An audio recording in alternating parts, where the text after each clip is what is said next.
les circonstances dans lesquelles papa était assassiné, jusqu'à ce jour, demeure un mystère pour notre famille.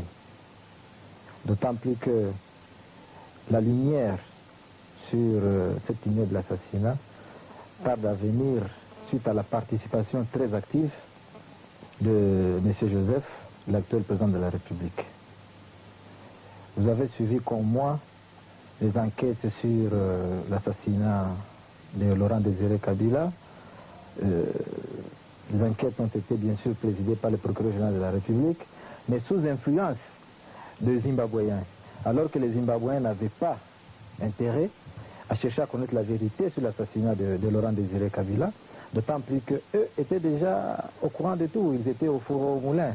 Ils savaient que nous allions mourir les 16, et on les a mis à la tête, on les a donné toute l'influence sur l'enquête de Kabila, et puis c'est suivi de plusieurs procès bidons organisés par la Cour d'ordre militaire.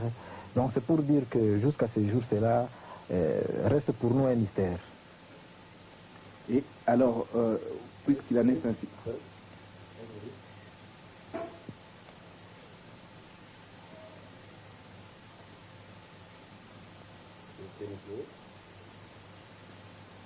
Alors, on a compris cette explication, mais la question que tout le monde se pose, Étienne, qu'est-ce qui s'est réellement passé ce jour-là? Bon, le 16 janvier, il y a eu 4 sujets palestiniens qui étaient introduits par M. Mota au Palais de Marbre, avec mission d'abattre Laurent Désiré Kabila. C'était en présence de Edi Kapenda et du conseiller en matière économique de feu Laurent Désiré Kabila, M. Émile Mota, qui était présent lors de l'assassinat de Kabila. En ce moment-là, Joseph s'était déjà retiré à Lubumbashi, la veille de l'assassinat, donc le 15 janvier. Après avoir se rendre compte du bon déroulement du dit assassinat, puisque on se rappellera après l'assassinat que le 15, tous les militaires de FAC résidant à Kinshasa étaient désarmés par ordre de Joseph et du colonel Edi Kapenda. Ensuite, il y a eu plusieurs arrestations la veille. Surtout la plus remarquable, c'était l'arrestation de M. Émile Tutemoto de l'ANER, qui revenait d'une mission en France, lui qui était porteur des messages. Il devait remettre ce message à Laurent Désiré Kabila. Le 15, il a été arrêté. Il y a eu pas mal d'arrestations, tout avait été planifié pour que Laurent Désiré Kabila soit assassiné le 16 janvier. Et donc, à ce moment-là, Joseph est à Lubumbashi, Edi Kapenda est dans son bureau. Donc, c'est un crime qui a été fait de sorte qu'on ne laisse pas de traces. Bien sûr qu'ils ont tenté d'effacer toutes les traces, mais on peut tout effacer sauf la vérité. C'était bien préparé, Joseph s'est retiré à Lubumbashi pour qu'il ne soit pas pris d'impulsif. Joseph, à qui on avait laissé la mission d'exécuter la salle besogne, l'a exécuté, mais il était difficile de pouvoir masquer ça. Par après, Joseph a envoyé le petit Rachidi pour voir pourquoi Kabila traînait avec... Joseph ou Edi Kapenda? Pardon, Edi Kapenda a envoyé le petit Rachidi dans le salon de Kabila, dans son bureau, pour voir pourquoi nous est traîné encore avec ses visiteurs. Alors que nous étions déjà morts. Alors le petit Rachidi est entré au salon, il a trouvé Kabila dans un bain de sang. C'est comme ça que le petit est sorti en courant, en criant. Il dit, on a tué le Mzé, Banaoua Mzé, c'est ce que les petits disaient. Et juste après là, Edi Kapenda est venu tirer sur le petit Rachidi pour effacer les traces. Bon, alors, on revient à Étienne Kabila et surtout à toute cette foule de révélations que vous avez faites depuis la mort de votre père. Et vous dites qu'un deuil a été organisé à la façon africaine. Et à ce deuil, vous n'avez pas vu Joseph? Non. Joseph n'était pas présenté au deuil familial. Nous avons passé 10 jours durant à l'hôtel Okapi. Pendant la période de deuil, nous avons vu Joseph voyager aux États-Unis. Et puis il est revenu, il a promis de passer au deuil familial, mais on n'a pas vu sa présence au deuil familial. Et qui était là à ce deuil-là? En fait, toute la grande... Qui représentait la famille Kabila. Toute la grande famille Kabila était à l'hôtel Okapi. Il y a eu... Tu peux avoir quelques noms. Il y a eu Etienne Kabila qui est à côté de moi. Oui, j'étais là. D'ailleurs, nous logeons dans une même chambre avec mon oncle Dieudonné Kassongo, dans le pavillon 11. Dans le pavillon 8, appartement 11, avec mon oncle Dieudonné Kassongo. Et puis, il y avait la grande sœur à Kabila, Hortense Kibawa, qui est connue de tout le monde. Il y avait toutes les petites sœurs à Kabila, les cousins...